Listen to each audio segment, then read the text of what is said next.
Yes, class. Today we are going to discuss. Yes, class. Today we are going to discuss chapter number 6 of class 7, respiration in organisms. Okay. Respiration का meaning क्या होता है? Mainly जो respiration होती है ये एक biological process है जिसमें हम गैसेस के एक्सचेंज को भी कंसीडर करते हैं और एनर्जी का जो प्रोडक्शन होता है within the cells, okay, उसे भी हम यहाँ पे कंसीडर करेंगे। रेस्पिरेशन वैसे क्या है? रेस्पिरेशन एक बायोलॉजिकल प्रोसेस होती है गैसेस को एक्सचेंज करने की एंड एनर्जी का प्रोडक्शन करने के लिए ऑर्गेनिजम्स में। ओके, अब हम अपने चैप्टर का कवरिंग शुरू करते हैं one by one. One day भूजो was eagerly waiting to meet his grandparents who were coming to the town after a year. Okay, यहाँ पे जो भूजो है, भूजो बहुत ईगरली वेटिंग कर रही होती है अपने ग्रैंड पेरेंट्स का, क्योंकि वो उनके टाउन में काफी टाइम बाद आएंगे। आफ्टर अ ईयर के बाद आएंगे वो। He was in a real hurry as he wanted to receive them at the bus stop. मतलब उसको बहुत ज़्यादा हरी, मतलब बहुत ज़्यादा वो जल्दी में है बिकॉज वो उनको बस स्टॉप पे रिसीव करना जा रही है। He ran fast and reached the bus stop in a few minutes, and वो बहुत जल्दी जल्दी फास्ट फास्ट वो रैन करता है, ठीक है, जिससे वो बस स्टॉप पे कुछ ही टाइम में, कुछ ही मिनट्स में पहुंच जाए। He was breathing rapidly.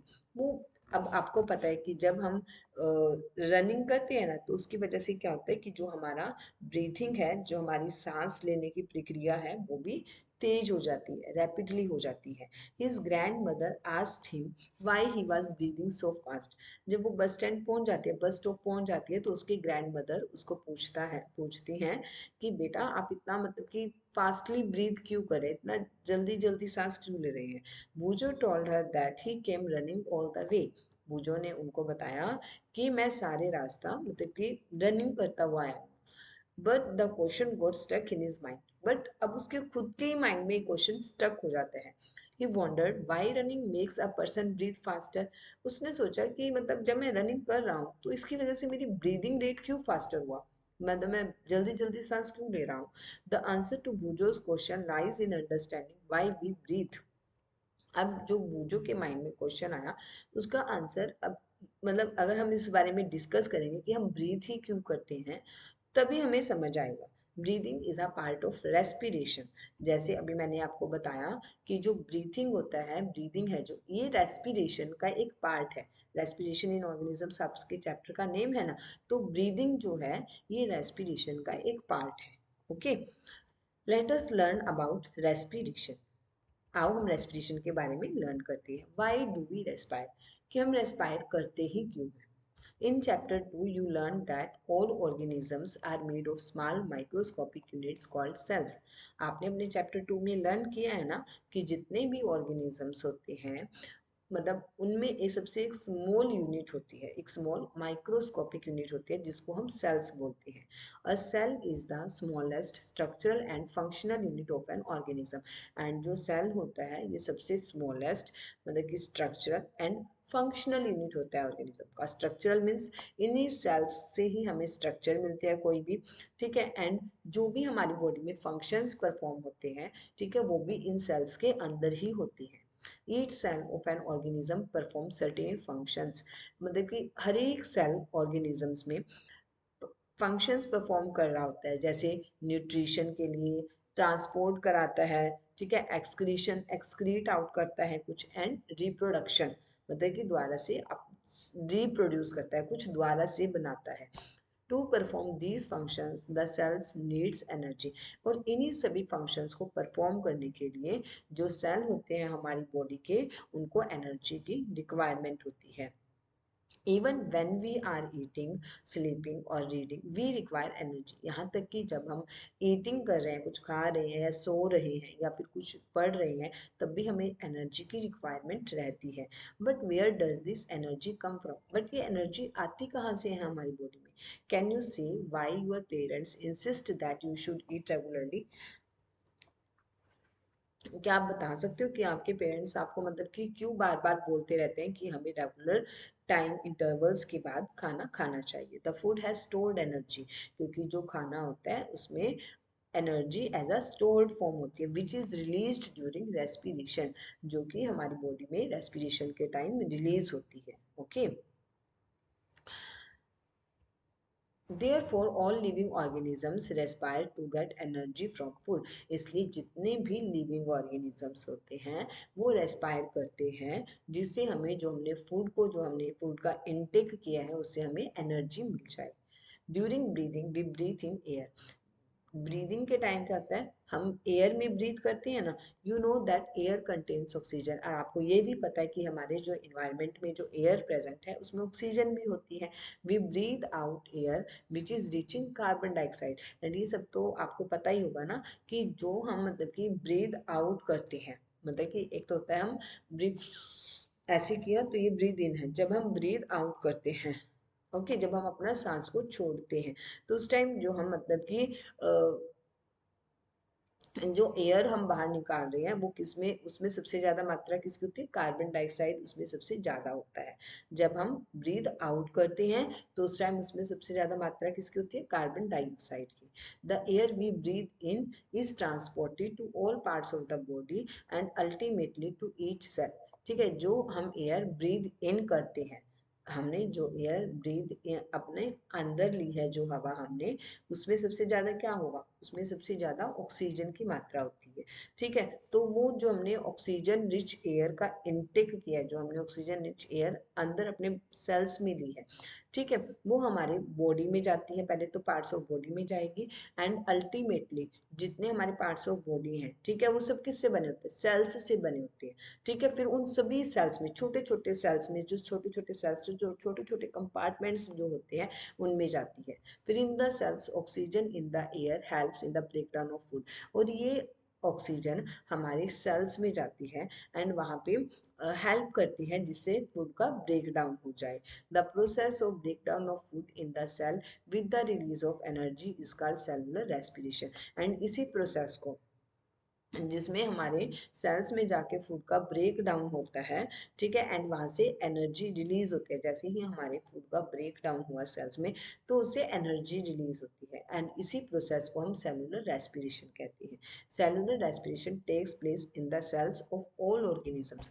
And जो सेलुलर रेस्पिरेशन होती है, ये सभी ऑर्गेनिजम्स के सभी सेल्स में होती है। Okay, just a minute, take a wait. पहले मैं आपको दोबारा से एक बार थोड़ा आइडिया देना चाहती हूँ। ओके, जैसे हम जितने भी ह्यूमन बींग्स हैं या जितने भी एनिमल्स और हैं या प्लांट्स, ठीक है, सबकी जो बॉडी होती है ना, ये सेल्स से बनी होती है।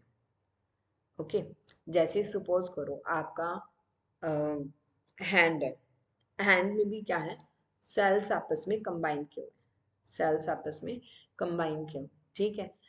ये जो छोटे छोटे सेल्स होते हैं, मैंने आपको बताया था कि सेल्स कैसे होते हैं, जैसे हनी कॉम्ब होता है, मधुमक्खियों का छाता दिखा है ना, मतलब सेल्स को आप ऐसे कंसिडर कर सकते हो, इतने छोटे छोटे कंपार्टमेंट्स होते हैं।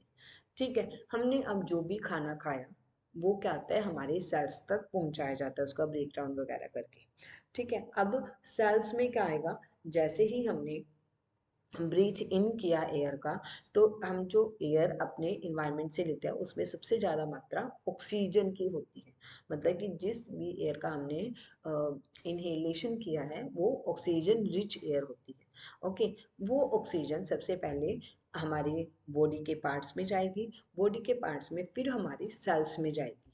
ओके, सेल्स में जाकर वहाँ पे ये जो फूड वहाँ पे प्रेजेंट है उसका वहाँ पे और ज़्यादा ब्रेक डाउन करेगी, एंड वहाँ से जब फूड का ब्रेक डाउन होता है तो उससे एनर्जी रिलीज होती है। ओके, एंड इसी प्रोसेस को हम बोलते हैं सेलुलर रेस्पिरेशन। अब आपको समझ आया थोड़ा कि हमारी जो बॉडी होती है वो सेल्स से बनी होती है। ठीक है, मतलब बस आपने इस चीज को याद रखना है कि हमारी बॉडी सेल्स से बनी होती है। जैसे अगर मैं आपको बताऊं कि जो हमारा हाउस होता है, जैसे कि हाउस होता है वो मेनली किससे बना होता है, ब्रिक्स से बना होता है, ऐसे ही हमारी बॉडी जो होती है वो सेल्स से बनी होती है।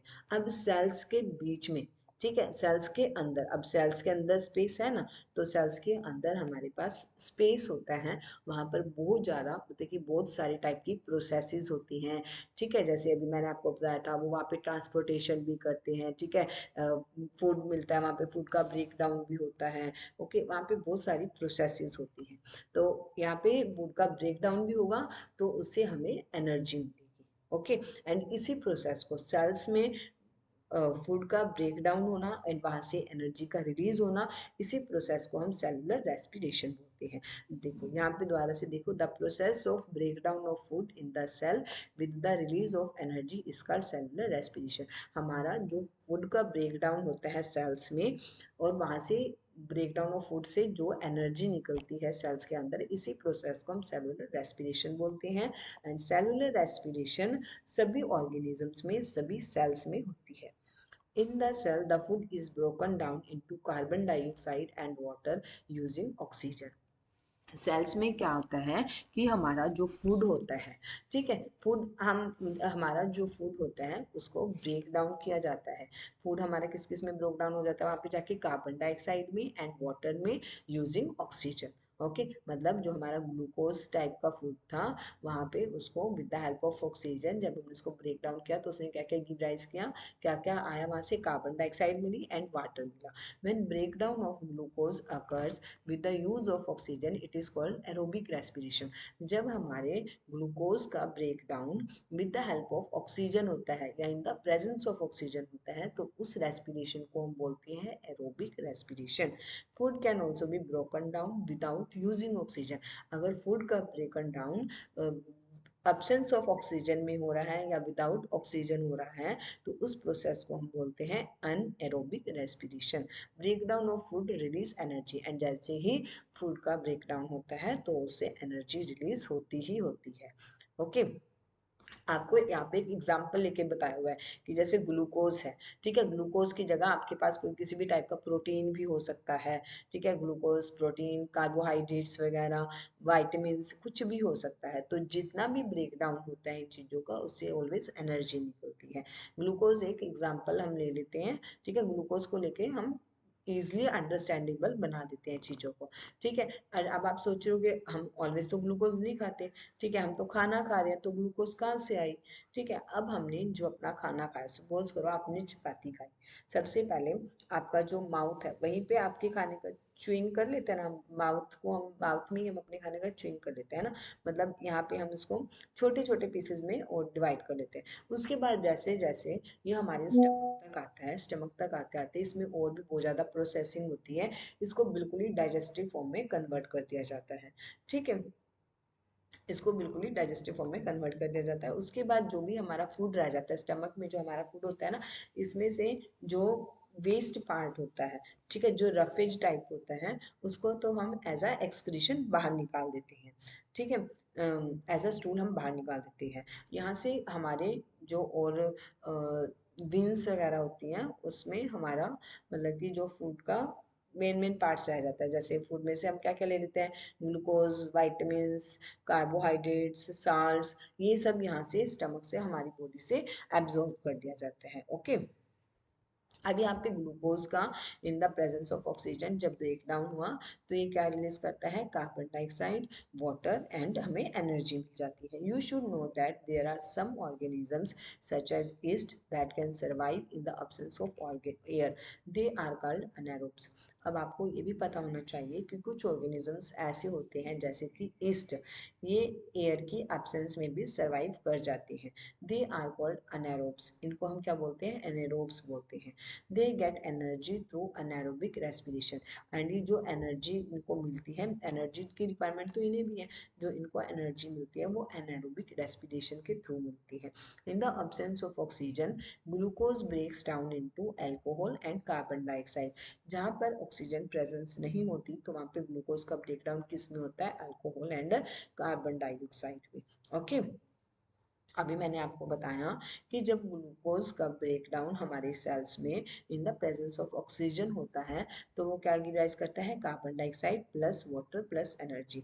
एंड जब ग्लूकोज का breakdown in the absence of oxygen होता है, तो वो क्या गिव राइज करता है, alcohol plus carbon dioxide plus energy. Okay, alcohol plus carbon dioxide plus energy. ठीक है, जब ग्लूकोज का break down in the presence of oxygen हो रहा है तो हम उसको बोलते हैं एरोबिक एरोबिक रेस्पिरेशन। एंड जब ग्लूकोज का break down in the absence of oxygen होता है तो हम उसको बोलते हैं anaerobic respiration. Okay, next is, यहाँ पे ये देखो, yeasts are single celled organism. Yeast क्या होती है? Yeasts are single celled organism, मतलब कि ईस्ट सिर्फ एक सिंगल सेल्ड ऑर्गेनिज्म है, सिर्फ इसमें एक सेल होता है। They respire anaerobically and during this process yield alcohol. ये अनारोबिकली रेस्पायर करती है, मतलब in the absence of oxygen ये रेस्पायर करती है। एंड ड्यूरिंग दिस प्रोसेस, जब ये in the absence of oxygen respire करती है तो ये किसका एल्ड क्या बनाती है? अल्कोहल बनाती है as a byproduct. They are therefore used to make wine and beer. इसलिए इनको यूज किया जाता है वाइन एंड बियर बनाने के लिए। अल्कोहल हम इसको ही बोलते हैं ना। ठीक है, ईस्ट जो होती है, ईस्ट क्या है? सिंगल सेल्ड ऑर्गेनिजम्स हैं। ये एनारोबिकली रेस्पायर करती है, मतलब कि इन the absence of oxygen respire करती है। एंड जब ये एनारोबिकली रेस्पायर करती है तो ये अल्कोहल को बनाती है, अल्कोहल इल्ड करती हैं। इसीलिए इनको यूज किया जाता है वाइन एंड बियर की प्रोडक्शन के लिए। और muscle cells can also respire anaerobically. क्या आपने कभी सोचा है कि हमारी जो मसल्स होती है ना वो भी अनारोबिकली रेस्पायर कर सकती है, but only for a short time. But वो ऐसा थोड़े ही टाइम के लिए कर सकती है when there is a temporary deficiency of oxygen. जब मतलब कभी टेम्परेरी, मतलब कि थोड़े टाइम के लिए ऑक्सीजन की डेफिशिएंसी होती है। ठीक है, ऐसा कब होगा? थोड़े टाइम के लिए ऑक्सीजन की डेफिशिएंसी कब हो सकती है? During heavy exercise. जब कभी हम हैवी एक्सरसाइज करते हैं तो उस टाइम थोड़ा टेम्परेरी डेफिशिएंसी हो जाती है ऑक्सीजन की, तो हमारी मसल्स के जो सेल्स होते हैं उस टाइम एनारोबिकली रेस्पायर करना शुरू कर देते हैं। क्योंकि during heavy exercise, fast running, जैसे हम कोई हैवी एक्सरसाइज करते हैं या फास्ट रनिंग कर रहे होते हैं या साइकिलिंग या वॉकिंग फॉर मैनी आवर्स और हैवी वेट लिफ्टिंग वगैरह करते हैं तो the demand for energy is high. तो उस टाइम क्या होता है, हमारी जो एनर्जी की डिमांड होती है वो बहुत ज़्यादा बढ़ जाती है। But the supply of oxygen to produce energy is limited. But जो ऑक्सीजन की सप्लाई है एनर्जी को प्रोड्यूस करने के लिए वो तो लिमिटेड है। then anaerobic respiration takes place in the muscle cells to fulfill the demand of energy। तो इसीलिए anaerobic respiration होना शुरू हो जाती है हमारी मसल सेल्स में, जिससे जो एनर्जी की डिमांड है उसको फुलफिल किया जा सके। ठीक है, जैसे ग्लूकोज जो हमारे मसल्स में होती है, जब उनको प्रॉपर ऑक्सीजन नहीं मिल पाती ड्यूरिंग हैवी एक्सरसाइज तो वो क्या करती हैं? अनारोबिकली रेस्पायर करना शुरू कर देती हैं। ओके, एंड जब वो एनारोबिकली रेस्पायर करती हैं एनर्जी की डिमांड को फुलफिल करने के लिए तो वो क्या बनाती हैं? Lactic acid plus energy. Lactic acid का फॉर्मेशन करती हैं वो एज अ बाय प्रोडक्ट। ठीक है, आपको समझ आया? मैं एक बार दोबारा फिर आपको एक्सप्लेन करती हूँ। जब हम हैवी एक्सरसाइज वगैरह करते हैं या कुछ वेट लिफ्टिंग वगैरह करते हैं तो हमारी मसल्स को एनर्जी की रिक्वायरमेंट ज़्यादा होती है हैवी एक्सरसाइज के लिए। ठीक है, जैसे हमने रनिंग वगैरह कर रहे हैं, रनिंग कर रहे हैं तो हमारी मसल्स उस टाइम ज़्यादा वर्क कर रही है ना। हम अपनी लेग्स की हेल्प से रन कर रहे हैं ना, तो हमारी जो मसल्स होती है उसको उस टाइम ज़्यादा एनर्जी की रिक्वायरमेंट होती है। ठीक है, जितनी एनर्जी की उनको रिक्वायरमेंट होती है ना इतना उनका एरोबिक प्रोसेस से एनर्जी की रिक्वायरमेंट फुलफिल नहीं हो पाती, क्योंकि ऑक्सीजन तो हमारे पास लिमिटेड है। तो उस टाइम हमारी जो मसल्स होती हैं, जो हमारी मसल्स होती हैं वो क्या करती है? एनारोबिकली रेस्पायर करना शुरू कर देती है, मतलब कि विदाउट ऑक्सीजन रेस्पायर करना शुरू कर देती हैं। ठीक है, वो भी सिर्फ हमारी मसल सेल्स ही एनारोबिकली रेस्पायर कर सकती हैं, क्योंकि जब वो एनारोबिकली रेस्पायर करती हैं इन द एब्सेंस ऑफ ऑक्सीजन तो वो एनर्जी प्रोड्यूस करती है। एनर्जी की डिमांड तो फुलफिल हो जाती है, but as a byproduct वो लैक्टिक एसिड का फॉर्मेशन करती है। ओके, बट अब ये जो इन्होंने लैक्टिक एसिड प्रोड्यूस किया है इसकी वजह से क्या होता है, जब हम हैवी एक्सरसाइज वगैरह कर रहे हैं तो ये हमारी क्या करता है? मसल्स में क्रैम्प्स करना शुरू कर देता है। मसल्स हमारी बहुत ज़्यादा दर्द होनी शुरू हो जाती है। Have you ever wondered why you get muscles cramps after heavy exercise? कभी आपने क्या सोचा है कि जब हम कभी भी हैवी एक्सरसाइज करते हैं उसके बाद हमारे मसल्स में क्रैम्प्स होना शुरू हो जाते हैं, मतलब कि दर्द होना शुरू हो जाता है। The cramps occur when muscle cells respire anaerobically. And ये जो क्रैम्प्स होता है हमारी मसल्स में, ये मसल्स जब हमारी एनारोबिकली रेस्पायर करता है उसकी वजह से होता है। द पार्शियल ब्रेक, ऐसा क्यों होता है? क्योंकि हमने एनारोबिकली जब रेस्पायर किया है तो अब the partial breakdown of glucose produce lactic acid, तो उस टाइम क्या हुआ कि जो हमारा ग्लूकोज है वो फुली ब्रेक डाउन नहीं हुआ, मतलब कि वो कंप्लीटली ब्रेक डाउन नहीं हुआ, सिर्फ पार्शियली, मतलब थोड़ा सा ब्रेक डाउन हो पाया, पार्शियली पार्शियली ब्रेक डाउन हुआ, तो इसी वजह से उन्होंने लैक्टिक एसिड को प्रोड्यूस किया है। एंड जब एक्यूमुलेशन हो जाता है लैक्टिक एसिड का, the accumulation of lactic acid causes muscle cramps, and जो हमारे मसल्स में जो लैक्टिक एसिड का एक्यूमुलेशन हुआ है उसी की वजह से मसल्स में क्रैम्प्स होना शुरू हो जाता है। We get relief from cramps after a hot water bath or a massage, and अगर हमें अपने मसल क्रैम्प्स से छुटकारा पाना है, रिलीफ लेना है, तो हम क्या कर सकते हैं? हॉट वाटर बाथ या मैसेज कर सकते हैं गर्म पानी से। ठीक है, गर्म पानी से या तो बात कर सकते हैं या फिर हम गर्म पानी से मैसेज कर सकते हैं, मालिश कर सकते हैं।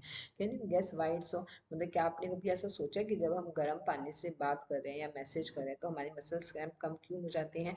हॉट वाटर बाथ और message improve circulation of blood. ठीक है, जैसे ही हमने गर्म पानी से बात या मैसेजेस किया तो क्या हुआ, इससे हमारे जो ब्लड का सर्कुलेशन है, जो हमारे ब्लड का सर्कुलेशन है वो उसमें वो इम्प्रूव हो जाता है, मतलब कि वो अच्छे से और बेटर वे से होने शुरू हो जाता है। As a result the supply of oxygen to the muscle cells increases, और एज अ रिजल्ट क्या होता है, जैसे जैसे हमारे ब्लड का सर्कुलेशन इम्प्रूव होगा तो उसके साथ साथ हमारी ऑक्सीजन की जो सप्लाई है वो भी मसल सेल्स को इंक्रीज हो जाएगी।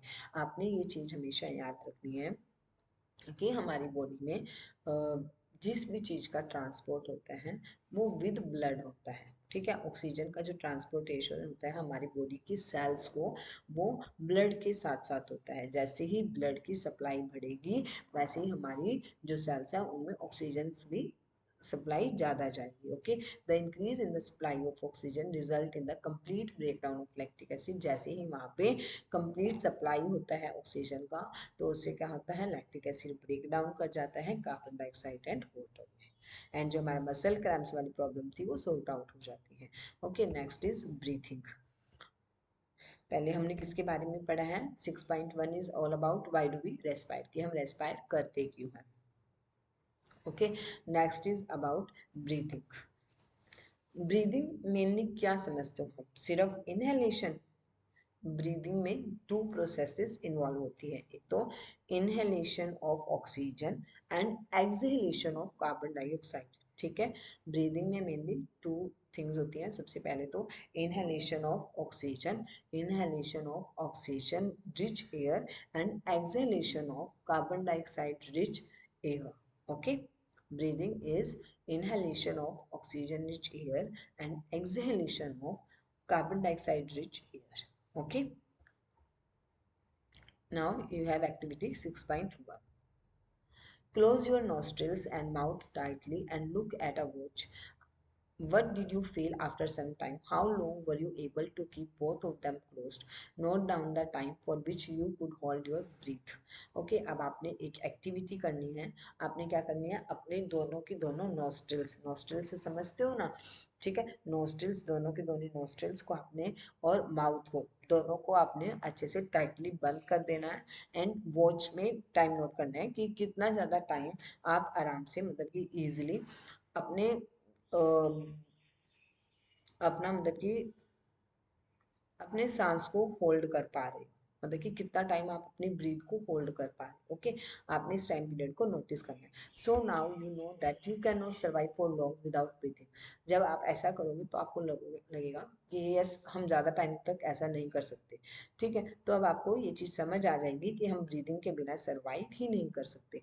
Breathing means taking in air rich in oxygen and giving out air rich in carbon dioxide with the help of respiratory organs। अभी मैंने आपको बताया था ना, ऊपर मैंने अपने आप भी आपको बताया है ब्रीदिंग का मतलब क्या होता है। हमने क्या करना है, टेकिंग इन, मतलब कि हमने अपनी बॉडी में एयर रिच इन ऑक्सीजन, जो एयर हमने अपने इन्वायरमेंट से ली वो ऑक्सीजन रिच होती है, उसका हमने टेक इन करना है, अंदर लेना है। एंड गिविंग आउट, और हमने अपनी बॉडी से कौन सी एयर बाहर निकालनी है, जो कि कार्बन डाइऑक्साइड रिच होती है। ठीक है, with the help of respiratory organs. Respiratory organs हम ह्यूमन बींग्स में क्या रहती है, लंग्स रहती है। ओके, ब्रीदिंग का मतलब क्या होता है? Taking in air rich in oxygen and giving out air rich in carbon dioxide with the help of respiratory organs. The taking in of air rich in oxygen into the body is called inhalation. ठीक है, जिस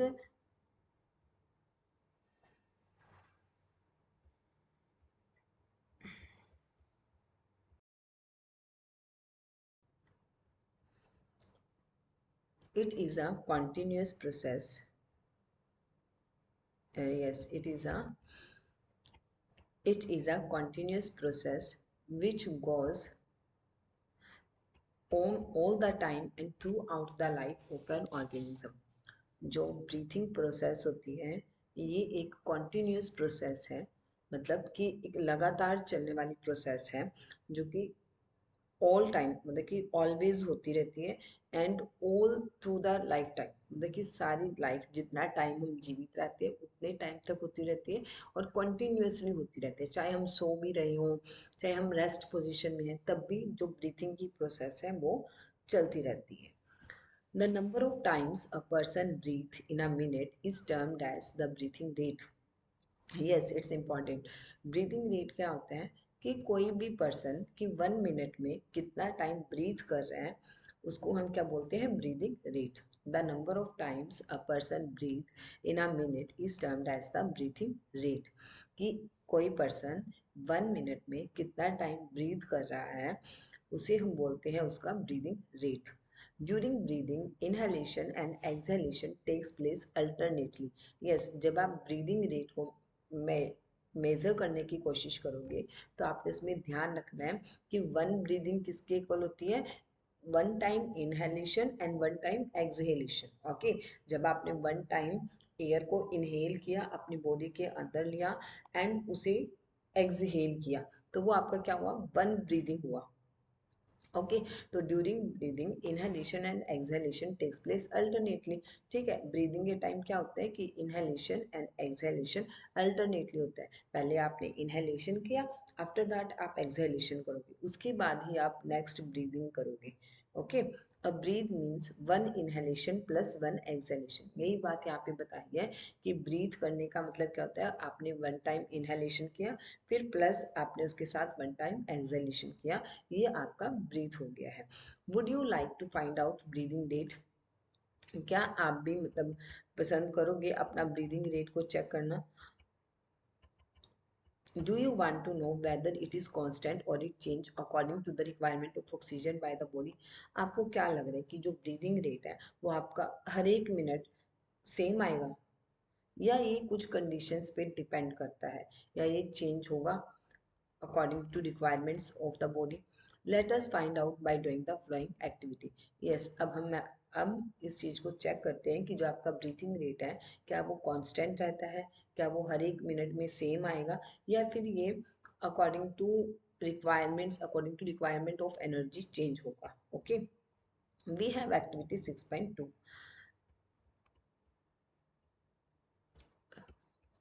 just यहाँ पे भूजो का एक question रह गया। Boojho noticed that when he released his breath after holding it for some time he had to breathe heavily. Can you tell him why it was so? Yes, Boojho क्या कह रहा है कि क्या होता है ना कि अगर वो थोड़ा टाइम अपने सांस को रोक के रखता है, अपने ब्रीथ को रोक के रखता है तो उसको ऐसा लगता है कि थोड़ा टाइम सांस रोकने के बाद ना उसको बहुत हैवी बहुत बड़ा सांस लेना पड़ता है। ऐसा क्यों होता है? ओके, अब हम करते हैं activity 6.2। Generally we are not aware that we are breathing. Actually क्या होता है हमें पता नहीं होता कि हम ब्रीथ कर रहे हैं, कि हम सांस ले रहे हैं। However if you try you can count your rate of breathing. अगर आप ट्राई करना चाहते हो तो आप अपना ब्रीदिंग रेट काउंट कर सकते हो। Breathe in and out normally. आपने नॉर्मली ही ब्रीद इन करना है एंड आउट करना है। इन एंड आउट का मतलब क्या हुआ? इनहेलेशन करना है एंड देन एक्सहेलेशन करना है। Find out how many times you breathe in and breathe out in a minute. And आपने यहाँ पे चेक करना है कि 1 मिनट में आप कितना inhalation, breathe in means inhalation and breathe out means exhalation कर रहे हो 1 मिनट में। Did you inhale the same number of times as you exhaled? आपको क्या लगता है कि आप सेम नंबर्स के time inhale and same number of time exhale करोगे? यस, ये तो सेम ही होएगा ना, बिकॉज जब हम पहले इनहेलेशन करेंगे, ओके, एयर का हमने जैसे पहले इनहेलेशन किया तो पहले हम उसको एक्सहेल करेंगे ना, उसको पहले हम बाहर निकालेंगे अपनी बॉडी से, तभी तो हम न्यू सांस लेंगे, तब न्यू एयर का हम अपनी बॉडी में एंटर कराएंगे। Now count your breathing rate. अब आपने अपना ब्रीदिंग रेट काउंट कैसे करना है, वो कैसे करना है कि नंबर ऑफ ब्रीथ्स, कि आपने ब्रीथ कितना लिया पर minute, after brisk walk and after running, मतलब कि एक तो होता है कि आप इजिली वॉक कर रहे हो, या एंड आफ्टर रनिंग, और रनिंग के बाद record your breathing rate as soon as you finish and also after complete rest. आपने इसको रिकॉर्ड करना है जैसे आपने रनिंग वगैरह की उस टाइम का, और उस टाइम जब आप कंप्लीट रेस्ट में हो। Tabulate your findings and compare your breathing rate under different conditions with those of our your classmates. आपने अपने ब्रीदिंग रेट को अंडर मतलब कि डिफरेंट डिफरेंट कंडीशंस में चेक करना है। From the above activity, you must have realized that whenever a person needs extra energy, he and she breathe faster. आप अपनी इस एक्टिविटी से ये नोटिस करोगे, जब आप कोई एक्स्ट्रा वर्क कर रहे हो, ठीक है, जब आप कोई हैवी वर्क कर रहे हो तो आपको एक्स्ट्रा एनर्जी की रिक्वायरमेंट होती है, और जब हमें एक्स्ट्रा एनर्जी की रिक्वायरमेंट होती है तो हम उस टाइम ब्रीथिंग भी ज़्यादा करते हैं।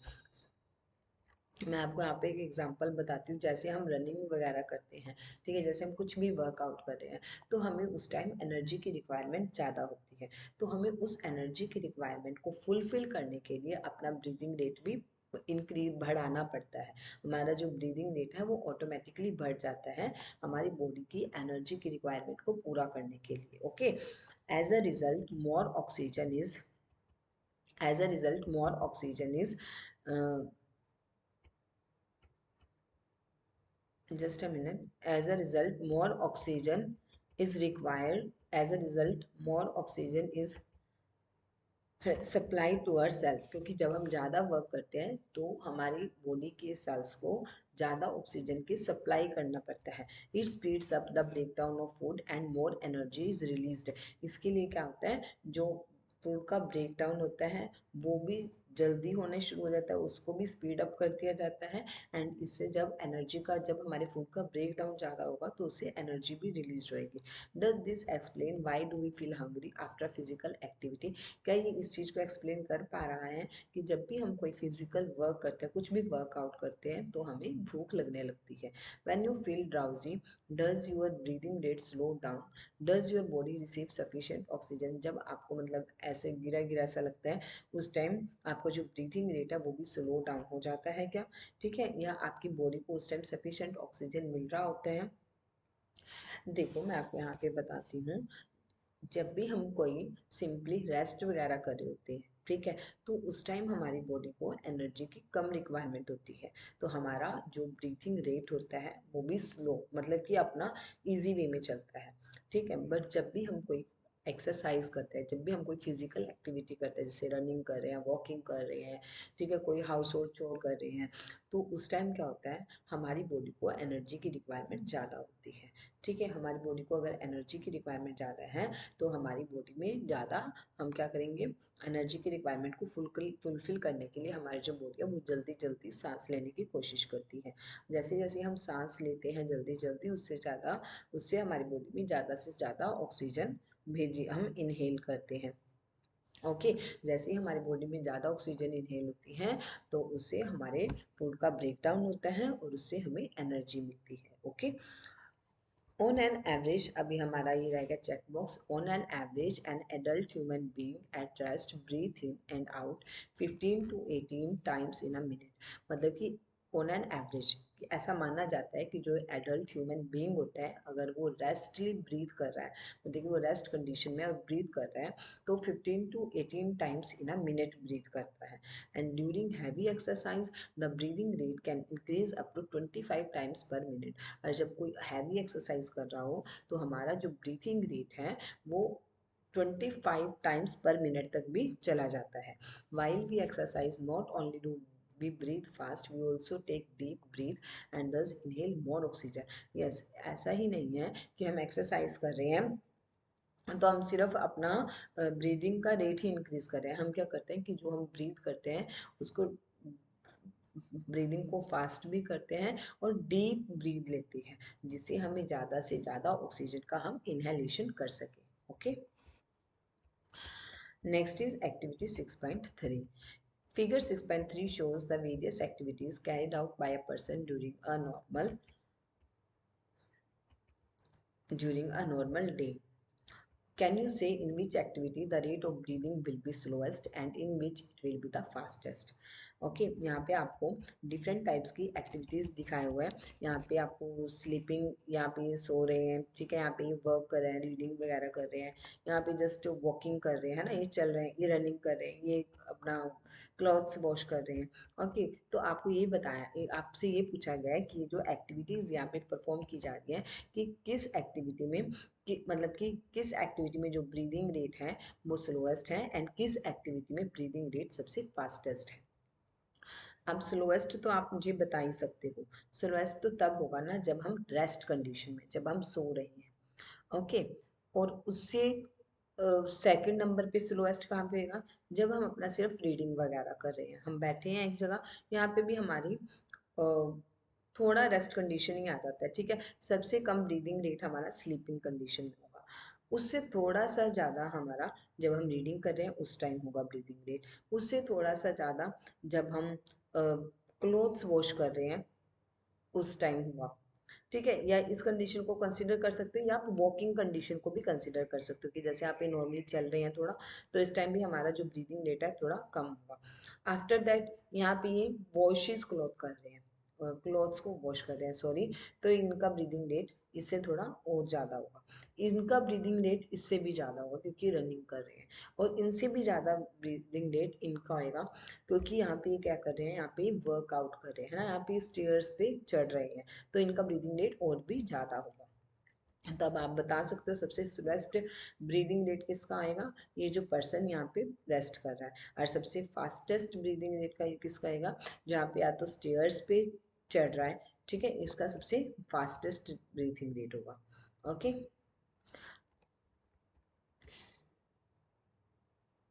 assign number to the pictures in the order increasing rate of breathing according to your experience। ये मैं आपको एक्सप्लेन कर चुकी हूँ, यहाँ पे इसको आप नंबर भी असाइन कर सकते हो इनको कि किसका ब्रीदिंग रेट सबसे कम है और किसका सबसे ज़्यादा है। हाउ डू वी ब्रीथ, अब हम बात करेंगे कि हम एक्चुअली में सांस लेते कैसे हैं, कि हम रियल में जो ब्रीथ है वो होता कैसे है। Let us now learn about the mechanism of breathing. अब हम मैकेनिज्म के बारे में बात करते हैं कि जब हम ब्रीथ कर रहे हैं, जैसे हम सांस ले रहे हैं या सांस ले रहे हैं या सांस छोड़ रहे हैं, तो इसके बिहाइंड मैकेनिज्म क्या है। Normally we take in air through our nostrils. Normally हम क्या करते हैं, जब हम सांस लेते हैं तो हम एयर को अपनी नॉस्ट्रिल से अंदर लेते हैं। When we inhale air it passes through our nostril into the nasal cavity. जब भी हम इनहेल करते हैं, जब भी हम एयर का इनहेल करते हैं तो ये हमारी नोस्ट्रिल से होते हुए हमारी नसल कैविटी तक जाती है, ठीक है। From the nasal cavity the air reach our lungs through the wind pipe. फिर ये नसल कैविटी से हमारे लंग्स तक पहुंचती है विंड पाइप की हेल्प से, ठीक है। सबसे पहले क्या होता है, हम नोस्ट्रिल से एयर का इनहेलेशन करते हैं, फिर नोस्ट्रिल से होती हुई एयर हमारी नसल कैविटी तक पहुंचती है। नसल कैविटी के बाद विंड पाइप से होते हुए हमारे लंग्स में एयर एंटर कर जाती है। Lungs are present in the chest cavity, and जो लंग्स होती है वो हमारी कहाँ प्रेजेंट होती है, चेस्ट कैविटी में प्रेजेंट होती है। This cavity is surrounded by ribs on the sides, and ये जो चेस्ट कैविटी होती है ये सराउंडेड होती है रिब्स से on the sides. A large muscular sheet called diaphragm forms the floor of the chest cavity. एक large muscular sheet होती है diaphragm जो कि फ्लोर बनाते हैं आपका चेस्ट कैविटी का। Breathing involve the movement of the diaphragm and the rib cage. Breathing में एक्चुअली होता क्या है, जो हमारा डायफ्राम है एंड जो हमारी रिब केज है इन दोनों में ही मूवमेंट होती है। ओके, मैं आपको एक बार ये सब बताती हूँ with the help of diagram. Just come here. सबसे पहले क्या हुआ, हमने अपने नोस्ट्रल्स की हेल्प से, हमने अपना, यहाँ पे हमारी नोस्ट्रल्स होती हैं, ठीक है, हमने अपनी नोस्ट्रल्स की हेल्प से एयर को लिया। एयर यहाँ से नोस्ट्रल से होते हुए हमारी नसल पैसेज, नसल कैविटी में जाती है।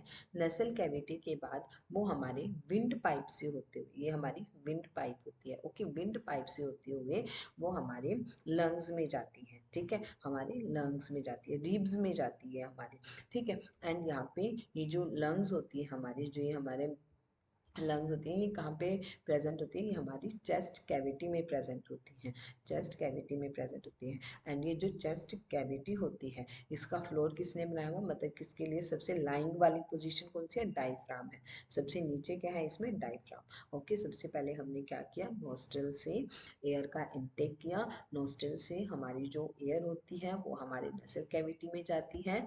नसल कैविटी के बाद ये विंड पाइप से होते हुए हमारे रिब केज में जाती है, ठीक है। रिब केज हमारा कहाँ पे होता है, रिब केज हमारा चेस्ट कैविटी में होता है।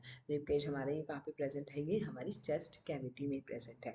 एंड रिब केज का हमारा जो फ्लोर होता है वो कौन बनाता है, डायफ्राम। एंड जब भी हम ब्रीदिंग करते हैं तो हमारी रिब में, हमारे रिब्स में और हमारे डायफ्राम में मूवमेंट होती है, ओके, हमारे रिब्स में एंड हमारे डायफ्राम में मूवमेंट होती है। Let I will explain it once more. Normally we take in air through our nostril, nostril से हमने एयर का इनटेक किया। When we inhale air it passes through our nostril into the nasal cavity, ये हमारे nostril से होते हुए हमारे नसल कैविटी में जाती है। From the nasal cavity the air reach our lungs through the wind pipe, फिर विंड पाइप से होते हुए हमारे लंग्स में पहुंचती है। Lungs are present in the chest cavity, lungs कहाँ पे प्रेजेंट होती है, लंग्स हमारी चेस्ट कैविटी में प्रेजेंट होती है। एंड जो चेस्ट कैविटी होती है ये किससे सराउंडेड होती है, रिब्स से सराउंडेड होती है दोनों साइड से, ठीक है। A large muscular sheet called diaphragm, एक लार्ज मस्कुलर शीट होती है जो कि हम डायफ्राम बोलते हैं, ये फ्लोर बनाता है आपका चेस्ट कैविटी का, दैट इज द डायफ्राम। ये आपका फ्लोर बनाता है चेस्ट कैविटी का। और ये आपकी चेस्ट कैविटी है। चेस्ट कैविटी में दोनों साइड हमारे पास क्या होती है, रिब्स होती है, ओके। एंड जो मूवमेंट होती है, जब भी हम ब्रीदिंग करते हैं तो ब्रीदिंग इन्वॉल्व, ब्रीदिंग में मेनली होता है क्या है, मूवमेंट होती है आपके डायफ्राम एंड रिब केज में। ड्यूरिंग इनहेलेशन, जब इनहेलेशन हम करते हैं तो ribs moves up and outwards and diaphragm moves down. जब हमने इनहेलेशन किया तो रिब्स हमारी मूव्स अप, रिब्स हमारी अब ऊपर की साइड मूव करती हैं and downwards, and diaphragm moves down, and diaphragm हमारा नीचे की साइड मूव करता है, ठीक है। During inhalation ribs moves up, ribs हमारी ऊपर की साइड मूव्स करती हैं एंड आउटवर्ड और बाहर की side, and diaphragm moves down और डायफ्राम हमारा नीचे हो जाता है। This movement increase space in our chest cavity, इस मूवमेंट से हमारी चेस्ट कैविटी जो होती है यहाँ पे स्पेस इंक्रीज हो जाता है। And air rushes into the lungs, and जो एयर है हमारी एयर हमारी लंग्स में एंटर कर जाती है, ठीक है। एयर को हमारी लंग्स में यहाँ पे स्पेस मिल जाती है क्योंकि जो हमारी रिब्स हैं वो अप मूव्स अप कर गई है और आउटवर्ड कर गई है, और हमारा डायफ्राम भी मूव्स डाउन कर गया है, डायफ्राम भी डाउन कर जाता है मूव, ठीक है। And ribs outward and move up कर जाती हैं, तो इसकी वजह से क्या होता है, हमारी लंग्स में स्पेस बन जाता है, हमारी चेस्ट कैविटी में स्पेस बन जाता है। एंड वहाँ पे हमारी जो हमने एयर का इनटेक हम कर रहे थे उसको हमारी लंग्स में स्पेस मिल जाता है। The lungs get filled with air, तो हमारी जो लंग्स होती हैं वो एयर के साथ फिल्ड हो जाती हैं। ड्यूरिंग एक्सहेलेशन, एक्सहेलेशन का टाइम क्या होता है, ribs moves down and inward. अब जो हमारी एक्सहेलेशन के टाइम क्या होता है, रिब्स मूव्स डाउन, एंड जो हमारी रिब्स है अब वो नीचे की साइड मूव कर जाती है एंड इनवर्ड हो जाती है, इनवर्ड हो जाती है। एंड जो हमारा डायफ्राम है, diaphragm moves up to its former position, diaphragm अपनी बैक उसी पोजीशन पे वापस आ जाता है। This reduce the size of the chest cavity, इससे हमारी जो चेस्ट कैविटी का साइज होता है वो कम हो जाता है। Air is pushed out of the lungs, and air जो होती है हमारी लंग्स से बाहर की साइड को पुश किया जाता है। This movement in our body can be felt easily, and ये जो इस टाइप का मूवमेंट जो होता है हमारी बॉडी में इजिली फील किया जा सकता है, ठीक है। टेक अ डीप ब्रीथ, आपने क्या करना है, एक बहुत लंबी सांस लेनी है। Keep your palm on the abdomen, and अपनी पाल्म को आपने अपने एब्डोमेन पे रखना, feel the movement of the abdomen, what do you find.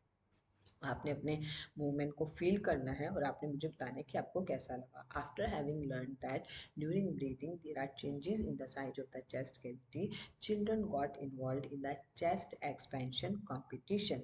ठीक है, आफ्टर अब जब बच्चों ने इस बारे में लर्न कर लिया है कि ब्रीदिंग के टाइम उनकी चेस्ट कैविटी के साइज में चेंजेस आते हैं, तो चिल्ड्रन अब ये मतलब कि देखना चाहते हैं कि किसका चेस्ट एक्सपेंशन कि इतना ज़्यादा हो रहा है, वो कॉम्पीट करने लग जाते हैं। Every one was breathing that he and she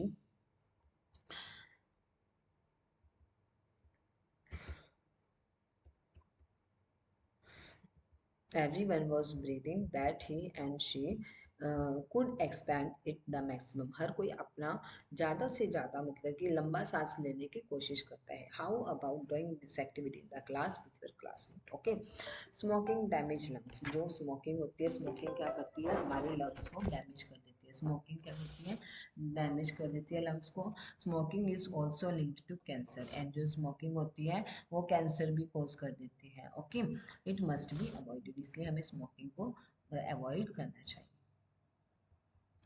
The air around us has various types of unwanted particles such as smoke, dust, pollens, etc. जो हमारे आसपास एयर होती है उसमें बहुत अनवांटेड पार्टिकल्स भी प्रेजेंट होते हैं, जैसे कि स्मोक, डस्ट, पॉलेंस एक्सेट्रा। ठीक है, when we inhale the particles get trapped in the air present in a nasal cavity. जब भी हम इनहेल करते हैं, ये जो डस्ट पार्टिकल्स होते हैं, स्मोक होती है, ये सब हमारे नसल कैविटी में जो हेयर्स होती है इन्हीं में ट्रैप हो जाती है, मतलब कि इन्हीं में रह जाते हैं, वो इन्हीं में ट्रैप हो जाते हैं। However sometimes this particles may get past the hair in the nasal cavity. कुछ टाइम अगर बाई चांस ये जो पार्टिकल्स हैं, ये जो डस्ट पार्टिकल्स है, अगर ये पास कर भी गए हमारे हेयर से नसल कैविटी में, दिस में irritate the lining of the cavity. ये हमारी जो कैविटी की लाइनिंग होती है उसमें इरिटेशन कॉज करते हैं, as a result of which we sneeze, जिसकी वजह से हमें स्नीज होना शुरू हो जाता है। Sneezing expel these foreign particles from the inhaled air. अब जब हम स्नीज करते हैं ना, अगर ये डस्ट पार्टिकल हमारे नसल कैविटी तक पहुंच भी गए हैं तो इस फॉरेन पार्टिकल्स को ये द्वारा फिर बाहर निकाल देते हैं, and dust free clean air enters our body. इसी वजह से हमारी जो बॉडी होती है उसमें एक dust free and clean air ही एंटर कर पाती है। Take care when you sneeze, you should cover your nose so that the foreign particles expel are not inhaled by other person. आपने ध्यान रखना होता है कि जब भी आपने स्नीज किया है, आपने छींका है, छींक मारी है आपने, तो आप अपने नोज को ऑलवेज कवर करें, बिकॉज ऐसा ना हो कि जो फॉरेन पार्टिकल आपकी नसल कैविटी से आया है और कोई सामने सेकंड पर्सन अगर अपना ब्रीथ इन कर रहा है तो वो उसके अंदर ना चल जाए। ओके आपका यहाँ पे कि वैल्यू बेस्ड क्वेश्चन बनता है कि हमारी जो नसल नसल कैविटी नसल नोस्ट्रल्स जो होते हैं उसमें हेयर्स क्यों प्रेजेंट होते हैं। ठीक है, और उसका हमारी उसमें ब्रीदिंग में क्या रोल होता है। तो आप इसको ऐसे एक्सप्लेन कर सकते हो कि हमारे जो नोस्ट्रल्स में जो हमारी हेयर होते हैं, ये फॉरेन पार्टिकल्स जैसे फॉरेन अनवांटेड पार्टिकल्स जैसे कि स्मोक, डस्ट, पोलेंस वगैरह को ट्रैप कर लेते हैं, जिससे हम जो एयर का इनहेलेशन कर रहे हैं, हमारी बॉडी में जो एयर जा रही है वो एक मतलब वो एक हमारी उसमें क्लियर एयर ही एंटर करे, है ना, मतलब उसमें किसी भी टाइप का अनवांटेड पार्टिकल्स या फॉरेन पार्टिकल्स वगैरह ना प्रेजेंट हो। इसलिए हमारी जो नॉस्ट्रल्स होती है इनमें हेयर्स का प्रेजेंस होना बहुत जरूरी होता है। Okay, next is activity 6.4। Take a deep breath, measure the size of the chest with a measuring tape and record your observation in table 6.2। अब आपने क्या करना है, एक बहुत डीप ब्रीथ लेनी है, देखिए एक लंबा। Yes, now we have to perform activity 6.5। Okay, अब हमने एक्टिविटी 6.5 से करना है। Take a wide plastic bottle. आपने यहाँ पे क्या करना है, एक खुली सी बड़ी वाइड प्लास्टिक बॉटल लेनी है। रिमूव द बॉटल, जो बॉटल का नीचे वाला पोर्शन होता है वो आपने रिमूव कर देना है। उसके बाद get a Y shape glass और प्लास्टिक ट्यूब। अब आपने एक ट्यूब शेप में ना वाई शेप लेना है, मतलब एक ट्यूब लेनी है वाई वाई शेप में। Make a hole in the lid so that the tube में पास थ्रू इट। अब आपके पास जो ऊपर वाला ढक्कन है ना बॉटल का, आपने उसमें ना होल करना है, जिससे अब जो आपने वाई शेप्ड की ट्यूब ली है वो उसमें से पास हो सके। To the forked end of the tube fix to deflated balloons. अब आपने जो एंड्स है आपके वाई शेप्ड बॉटल में, जो आपके एंड्स हैं उन पे आपने बैलून्स अटैच करना है, ठीक है। डिफ्लेक्टेड बैलून्स मतलब जिनमें हवा वगैरह ना हो। Introduce the tube into the bottle as shown in figure 6.7। अब आपने इसको ऐसे बॉटल में इंट्रोड्यूस कर देना है। Now cap the bottle. अब आपने बॉटल पे कैप लगानी है। Seal it to make it air tight. अब आपने इसको मतलब इतना कस के बंद कर देना है कि वो एयर टाइट बन जाए। To the open base of the bottle tie a thin rubber or plastic sheet using a large rubber band. अब आपने जो पहले नीचे से उसका बॉटम वाला पार्ट जो आपने कट किया था, वहां पे आपने प्लास्टिक शीट या फिर थिन रबर को वहाँ पे आपने उसमें मतलब कि ऐसे रबर बैंड से वहाँ पे उसको सील कर देना है, ठीक है। मैं आपको दिखाती हूँ फिगर 6.7 में। ये आपके पास ये जैसे प्लास्टिक बोतल ली हुई है आपने। अब आपने प्लास्टिक बोतल में क्या करना है, इसका जो नीचे वाला पोर्शन है यहाँ पे ये काटा हुआ है, ठीक है, यहाँ पे इसको कट किया हुआ है आपने। एंड ऊपर वाले पोर्शन में आपने ये वाई शेप की एक ट्यूब ली हुई है। इस वाई शेप की ट्यूब पे आपने यहाँ पे दो बैलून्स, डिफ्लेक्टेड बैलून्स लगाए हुए हैं, ठीक है। अब आप इसमें क्या करोगे, एंड ये जो नीचे वाला पोर्शन है यहाँ पे आपने एक रबर शीट लगा देंगे, ठीक है। एंड इसको रबर बैंड से अच्छे से कस के बंद कर देना है, ओके। ये आपका मॉडल यहाँ पे तैयार हो गया है। अब आगे देखते हैं हमने, आपको समझ आया ना ये, ठीक है। उसके बाद यहाँ तक हमारा हो गया रबर बैंड तक। Next is this portion. To understand the expansion of the lungs, pull the rubber sheet from the base downward and watch the balloons. To understand the expansion of the lungs, मतलब कि lungs के expansion को understand करने के लिए कि जो lungs है जब हम breathe इन करते हैं तो हमारी लंग्स कैसे एक्सपैंड होती है, कैसे फैल जाती है, फूल जाती है। Pull the rubber sheet from the base downward and watch the balloons. अब आपने जो आपने नीचे रबर लगाई थी ना उसको आपने अंदर की साइड करके देखना है। नेक्स्ट पुश द रबर या plastic sheet up and observe the balloon. अब आपने इसको ऑब्जर्व करने के लिए अब आपने एक टाइम इसको अंदर की साइड करके देखना है। जैसे यहाँ पे आपको एक बार ये बाहर की साइड निकाल के दिखाई दिया रबर, एक बार ये अंदर की साइड करके दिखाई दिया rubber. Now you should be able to explain the mechanism of breathing, okay. मतलब आपके पास यहाँ पे मॉडल है, यहाँ पे आपने ऑक्सीजन, अभी आपने यहाँ पे ऑक्सीजन वगैरह यहाँ पे एयर आपने नहीं दी, तो ये डिफ्लेटेड बैलून्स है। तो आपने यहाँ पे पुश इन और आउट करके देखना है रबर को। यहाँ पे आपने जब यहाँ पे अपने मुंह से आपने यहाँ पे ऑक्सीजन को फिल, एयर को फिल किया, तो आपके यहाँ पे बैलून्स फूल गए हैं ना, तो आपने यहाँ पे इसको रबर बैंड को ऐसे अबव एंड डाउन करके देखना है, okay. Next is what do we breathe out. अब हमने देखना है कि हम एक्चुअल में जब हम ब्रीथ आउट करते हैं, जब हम एक्सहेलेशन करते हैं, तो उसमें हम एक्चुअली में एक्सहेल कर क्या रहे हैं। Take a cylinder, clean test tube और अ ग्लास या प्लास्टिक बोतल। अब आपने क्या लेनी है, एक सिलेंडर शेप में, जैसे हमारा सिलेंडर होता है ना, गैस सिलेंडर होता है उस शेप में, मतलब कि शेप छोटी होती है, ठीक है ना, वो तो जस्ट एक सिलेंडर शेप होती है। क्लीन टेस्ट ट्यूब और अ ग्लास या प्लास्टिक बोतल लेनी है आपने। Make a hole in its lid, make a hole in its lid and fix it on the बोतल।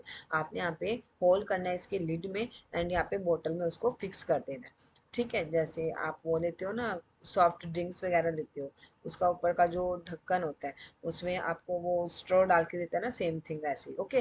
For some freshly prepared lime water in the test tube. अब आपने test tube में freshly prepared lime water डालना है। Insert a plastic straw. अब आपने इसमें plastic straw डाला to the hole in the lid in such a way that it dips in lime water. मतलब वही सेम वाटर, सेम थिंग। जैसे यहाँ पे तो आपने लाइम वाटर को सपोज करना है, वहाँ पे आपकी कोल्ड ड्रिंक होती है, ठीक है। यहाँ पे आपने लाइम वाटर को सपोज करना है, जो आपका लाइम वाटर है वो आपकी किसी बीकर वगैरह में है, ठीक है, ऊपर से वो बंद है। आपने इसमें लिड से सिर्फ उसका एक ढक्कन है, उससे आपने इसमें स्ट्रो डाला हुआ है, okay. Now blow gently through the straw a few times. Is there a change in the appearance of lime water. अब आपने यहाँ पे देखना है कि जो लाइम वाटर है उसकी अपीयरेंस में कुछ चेंज आएगा। Can you explain this change on the basis of what you learn in chapter 5। मैंने आपको चैप्टर 5 में भी बताया था कि लाइम वाटर में जब हम कार्बन डाइऑक्साइड के साथ वो मिक्स हो जाती है ना, तो वो लाइम ऑक्साइड बना देती है ना, मैंने आपको बताया ना। तो जो लाइम वाटर होता है वो मिल्की कलर का हो जाता है ना, मिल्की कलर में चेंज हो जाता है वो, ठीक है ना। You are aware that air we inhale or exhale is a mixture of gases.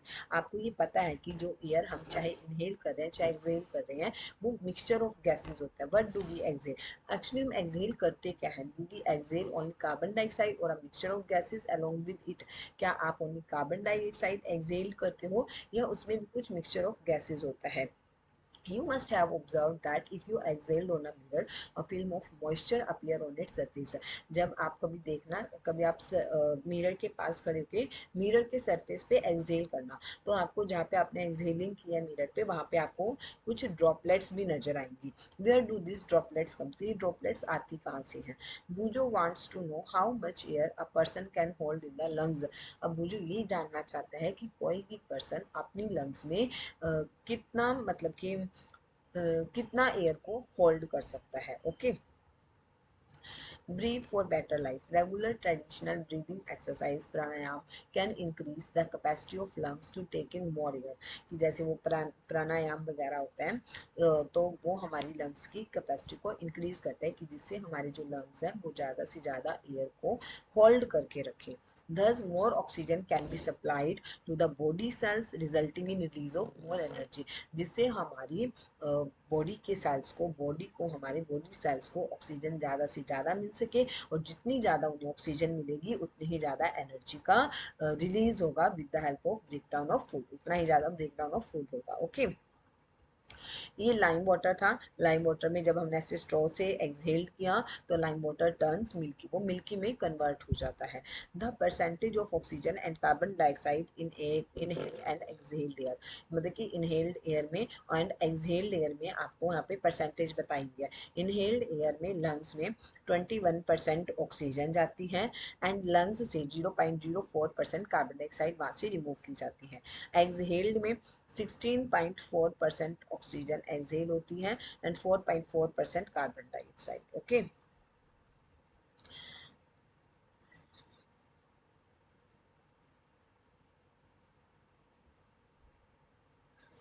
Breathing in other animals, अब हम ब्रीदिंग की बात करेंगे और एनिमल्स में। Animals such as elephants, lions, cows, goats, frogs, lizards, snakes, birds have lungs in their chest cavities like the human beings. जितने भी आपको यहाँ पे एनिमल्स बताए हैं जैसे कि elephant, lion, cow, goat, frog, lizard, snake, birds, इन सब के पास लंग्स हमारे ह्यूमन बींग्स के जैसे ही चेस्ट कैविटी में होता है। How do other organism breathe, पर और जो ऑर्गेनिजम्स होते हैं वो कैसे सांस लेते हैं। Do they also have lungs like Dooj of human beings, क्या उनके पास भी ऐसे ही लंग्स होते हैं जैसे हम ह्यूमन बींग्स के पास होते हैं। Let us find out, no इसके बारे में हम यहाँ पे फाइंड आउट करने की कोशिश करते हैं। हम सबसे पहले बात करेंगे कॉकरोच के बारे में। A cockroach has small openings on the side of its body. जो कॉकरोच होता है ना उसमें उसकी जो बॉडी होती है उसमें स्मॉल ओपनिंग्स होती हैं, उसकी बॉडी की साइड में सब जगह स्मॉल ओपनिंग्स प्रेजेंट होती है। A cockroach has small openings on the side of its body. Other insects also have similar openings, और भी जो इंसेक्ट्स होते हैं उनमें भी ऐसे ही सिमिलर ओपनिंग्स होती हैं। They these openings are called spiracles, and इन ओपनिंग्स को क्या बोला जाता है, स्पाइरिकल्स बोला जाता है इन ओपनिंग्स को। Insects have a network of air tubes called tracheae for gas exchange. Insects के पास ट्यूब्स का एक नेटवर्क होता है गैसियस एक्सचेंज करने के लिए जिसको हम ट्रैकिए बोलते हैं। Oxygen rich air rashes through spiracles into the tracheal tubes. जो ऑक्सीजन रिच एयर होती है वो स्पाइरिकल्स से होके ट्रैकियल ट्यूब में आती है, diffuse into the body tissue, वहाँ से वो बॉडी के टिश्यूज में डिफ्यूज हो जाती है, फैल जाती है and reach every cell of the body, और एक हर सेल ऑफ द बॉडी को वहाँ पे ऑक्सीजन पहुँच जाती है। Similarly carbon dioxide from the cells goes into the tracheal tube, ऐसे ही कार्बन डाइऑक्साइड सेल बॉडी के सभी सेल्स से ट्रैकियल ट्यूब में पहुँचा दी जाती है and moves out through spiracles, and spiracles से होके वो बाहर निकल जाती है। These air tubes or tracheae are found only in insects and not in other group of animals. ये जो ट्रैकिए या फिर जो ट्यूब्स होती है ये सिर्फ इंसेक्ट्स में मिलती है और किसी ग्रुप ऑफ एनिमल्स में नहीं पाई जाती। ठीक है, हम किसकी बात कर रहे हैं, इंसेक्ट्स की बात कर रहे हैं। हम यहाँ पे मेनली कॉकरोच की बात कर रहे हैं। कॉकरोच के पास क्या होते हैं, थ्रू आउट द बॉडी, उनकी बॉडी की साइड्स में स्मॉल स्मॉल ओपनिंग्स होती हैं। इन स्मॉल ओपनिंग्स को हमने क्या बोला है, इन स्मॉल ओपनिंग्स को हम स्पाइरिकल्स बोलते हैं। ठीक है, या इनमें जो स्मॉल ओपनिंग्स होती है इनको हम स्पाइरिकल्स बोलते हैं। एंड इनकी बॉडी में ऐसे ट्रैकिए प्रेजेंट होते हैं। ट्रैकिए क्या है, एक ट्यूब नेटवर्क है। ठीक है, ट्रैकिए किस में हेल्प करते हैं, यहाँ पे गैस एक्सचेंज में हेल्प करते हैं। ठीक है, जो हमारी ऑक्सीजन रिच एयर होती है वो हमारी वो सॉरी कॉकरोच या इंसेक्ट्स की स्पाइरिकल्स से, जो उनकी बॉडी पे मतलब कि जो उनकी बॉडी की साइड्स में ओपनिंग्स होती हैं उनसे होते हुए ट्रैकियल ट्यूब्स में पहुंचती है। ठीक है, फिर ट्रैकियल ट्यूब्स से वहाँ पे डिफ्यूज हो जाता है। डिफ्यूज होना किसी चीज़ का फैलना, वहाँ से अब ऑक्सीजन उनकी डिफ्यूज हो गई उनकी ट्रैकियल ट्यूब से और उनकी बॉडी के टिश्यूज में पहुंच गई। बॉडी टिश्यूज कैसे बनते हैं, जो बॉडी के सेल्स होते हैं ना, काफ़ी सारे सेल्स आपस में मिलके टिश्यू बनाते हैं। ठीक है, तो उनकी बॉडी के सेल्स में, उनकी बॉडी की टिश्यूज में पहुंच गई एंड वहाँ से वो सभी सेल्स ऑफ द बॉडी को मिल जाती है। ऐसे ही वहाँ पे जो कार्बन डाइऑक्साइड होती है वो कहाँ पे प्रेजेंट होएगी, वो वहाँ के सेल्स में प्रेजेंट होगी, क्योंकि उन्होंने ऑक्सीजन का यूज़ किया है एंड कार्बन डाइऑक्साइड को अब उन्होंने एक्सहेल्ड करना है। एंड कार्बन डाइऑक्साइड हमारी बॉडी में आती कहाँ से है, जो हमारी बॉडी में प्रोसेसेस हुई हैं उसके दौरान क्या होता है, ऑक्सीजन का तो यूज़ कर लेते हैं हम, तो as a result carbon dioxide का हम मतलब कि प्रोडक्शन करते हैं। हमारी बॉडी से carbon dioxide as a waste material बाहर निकलता है। ठीक है, तो कार्बन डाइऑक्साइड सबसे पहले हमारी सेल्स से, हमारी बॉडी के सेल्स से ट्रैकियल ट्यूब्स में आएंगी। ट्रैकियल ट्यूब्स के बाद वो स्पाइरिकल्स से होते हुए बाहर निकल जाएंगी। These air tubes or tracheae are found only in insects, not in other group of animals. ये जो ट्रैकिए या जो ये ट्यूब्स होती हैं ये ओनली इंसेक्ट्स में प्रेजेंट होती हैं, किसी और ग्रुप में प्रेजेंट नहीं होती। उसके बाद हम बात करेंगे अर्थवॉर्म की। Recall from chapter 6 of class 6 that earthworm breathe through their skins. Earthworm जो होती हैं ये अपने ब्रीथिंग जो होती है ये अपनी स्किन के थ्रू करती है। The skin of an earthworm feel moist and slimy on touching. जो अर्थवॉर्म की स्किन है अगर आप उसको टच करोगे तो आपको वो मॉइस्ट, गीली गीली सी लगेगी एंड स्लाइमी लगेगी। Gases can easily pass through them. इसी वजह से जो गैसेस होती हैं वो इसमें से इजीली पास कर जाती हैं। Throw frogs have a pair of lungs like human beings. कि जो फ्रॉग्स होते हैं उनके पास पेयर ऑफ लंग्स होते हैं ह्यूमन बींग्स की तरह। They can also breathe through their skin. वो भी अपने स्किन से ब्रीथ कर सकते हैं। ओके,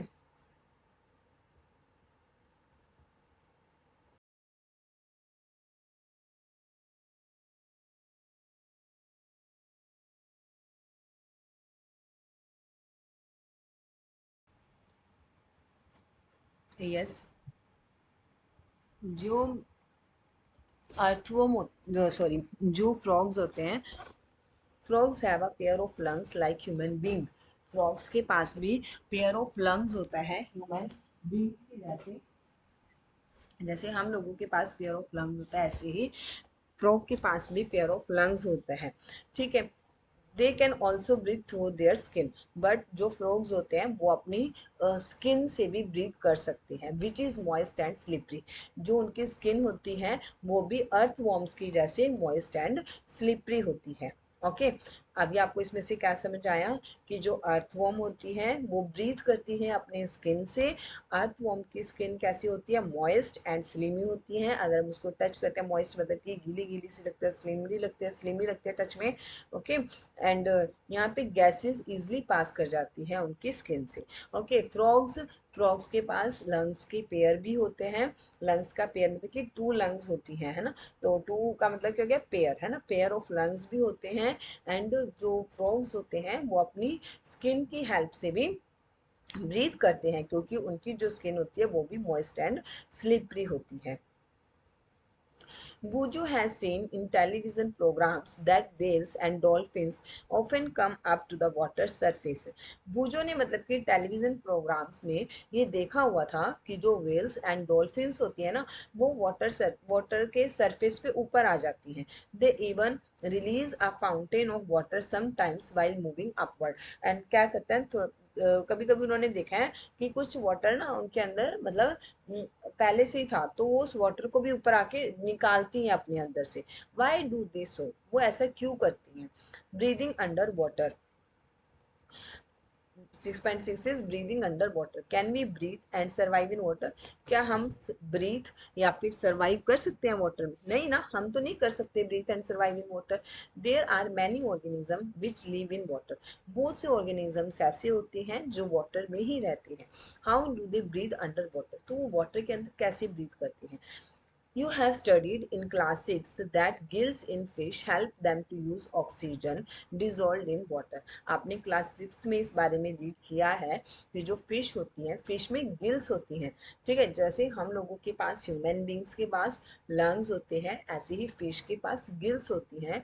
वो उनको हेल्प करती हैं जो डिजोल्व ऑक्सीजन होती है वाटर में, उसको यूज करने में। ओके, क्योंकि उनको ऑक्सीजन एज सच तो मिल नहीं रही जैसे हमारे इन्वायरमेंट में प्रेजेंट है। ठीक है, तो फिशेस को जो ऑक्सीजन मिलती है वो वाटर में डिजोल्व होती है, एंड उनके पास जो वाटर में डिजोल्व है ऑक्सीजन, उसे यूज करने के लिए उनके पास स्पेशल गिल्स प्रेजेंट होती है। Gills are projections of the skin. Gills होती क्या है? गिल्स स्किन से निकली हुई प्रोजेक्शंस होती हैं। गिल्स क्या होती है? स्किन से निकली हुई प्रोजेक्शंस होते हैं। प्रोजेक्शंस होते हैं उसे, उस गिल्स जो होते हैं स्किन से बनी हुई एक टाइप की प्रोजेक्शंस, बाहर की साइड निकला हुआ एरिया होता है। You may wonder how gills help in breathing. अब आप सोचोगे कि गिल्स कैसे हेल्प करती है ब्रीदिंग में। Gills are well supplied with blood vessels.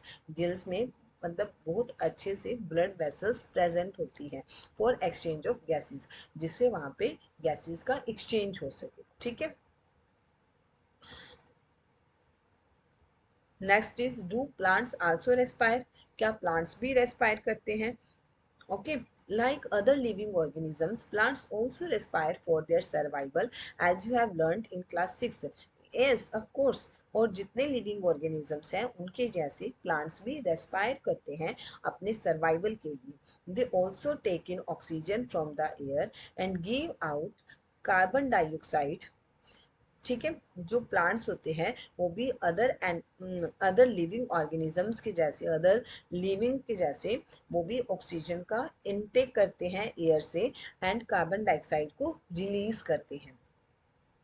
Okay, in the cells, oxygen is used to break down glucose into carbon dioxide and water as in other organisms.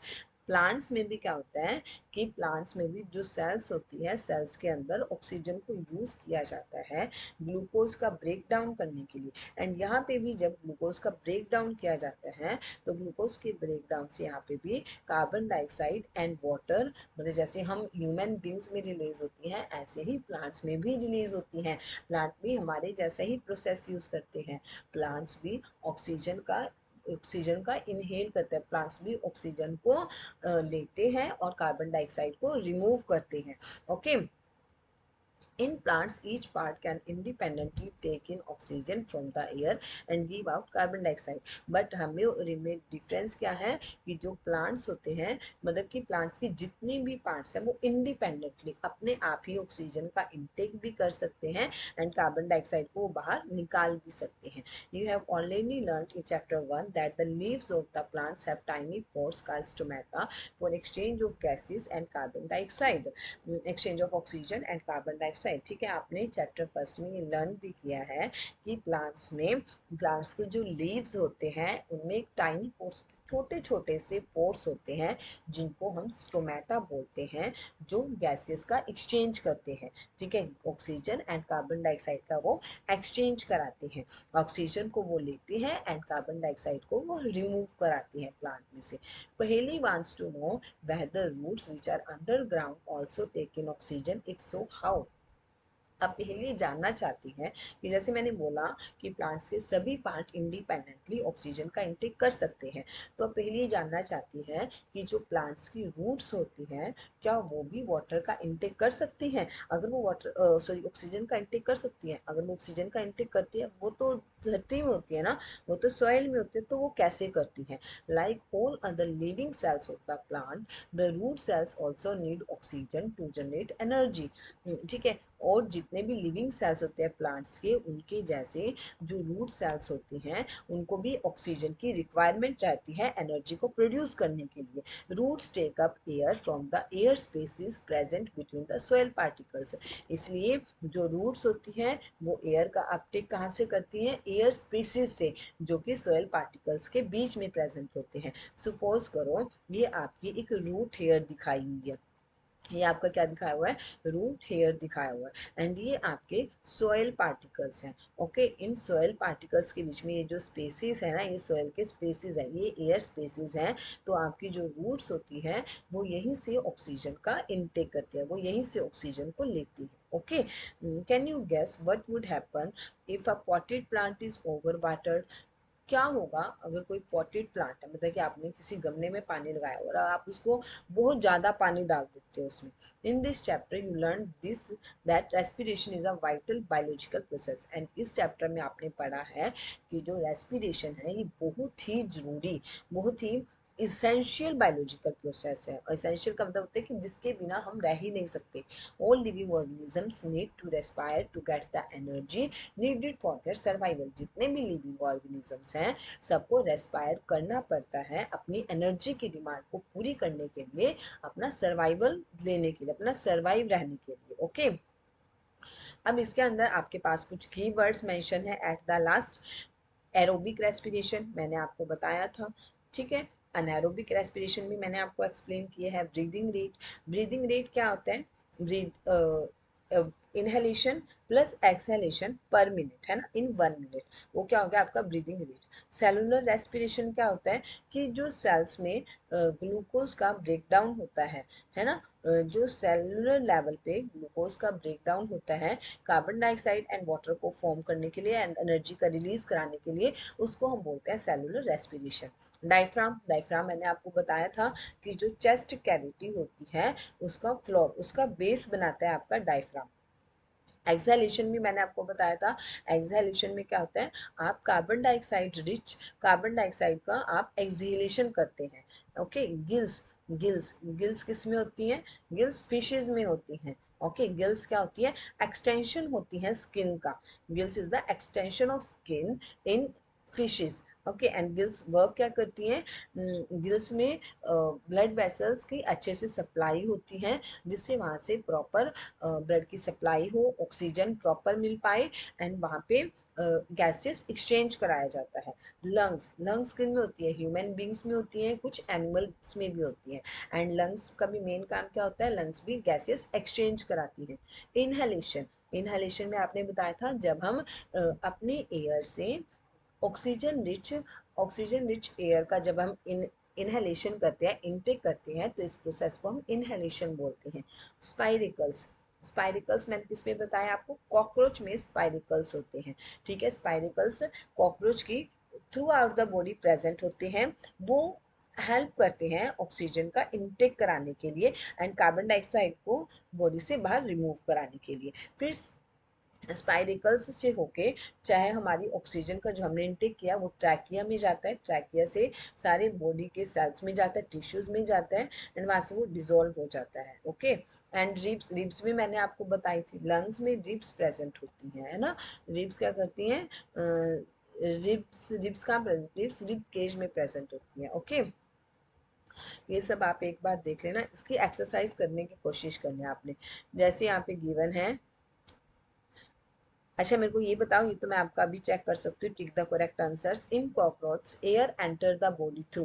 Cockroach में air कहाँ से enter करती है, lungs से, gills से, spiracle से, skin से। अपना आंसर मुझे कमेंट में बताना। ओके, वैसे यहाँ पे जो एयर होती है वो आपने क्या करना है, जस्ट अ मिनट, आपने मेरी वीडियो को यहीं पे पहले पॉज करना है और एक बार सोचना है कि कॉकरोच में जो एयर है वो कहाँ से एंटर करती है। अगर आपको रिमाइंड आता है तो ठीक है, फिर आपने मेरी वीडियो को चलाना है, दोबारा से स्टार्ट करना है, एंड फिर मैं अभी आपको आंसर देने लगी, फिर आपको समझ आ जाएगा। कॉकरोच में जो एयर है वो स्पाइरिकल से एंटर करती है।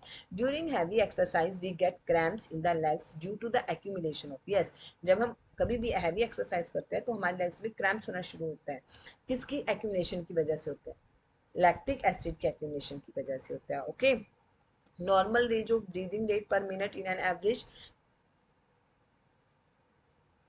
9 to 12। Okay, during exhalation the ribs, ये सब देख लेना आप क्वेश्चन, ये सब यहाँ पे मेंशन है, ये याद रखना है आपने। ईस्ट क्या है? डायफ्राम। ईस्ट में क्या बनता है? ईस्ट में अल्कोहल का फॉर्मेशन होता है, तो ईस्ट अल्कोहल के साथ मैच हो जाएगी। स्किन, स्किन से कौन करती है? अर्थवॉर्म करती है ना। लीव्स, लीव्स में क्या प्रेजेंट होता है? स्टोमेटा प्रेजेंट होता है। फिश, फिश किससे करती है? गिल्स से करती है। फ्रॉग, फ्रॉग में लंग्स एंड स्किन दोनों होती हैं। ओके, तो आपने ऐसे करना है, सब क्लियर हो जाएगा। मैंने बहुत अच्छे से कराया आपको टॉपिक कवर। अगर आपको फिर भी कुछ डाउट रहता है तो ये आप ही की साइड से कुछ ना कुछ कमी रही होगी, तो आपने दोबारा फिर वीडियो में जाना है, दोबारा से प्ले करना है एंड अपने जितने भी डाउट हैं सब क्लियर करने की कोशिश करनी है। ओके, अगर आपको मेरी वीडियो अच्छी लगी हो तो please like share and subscribe my channel.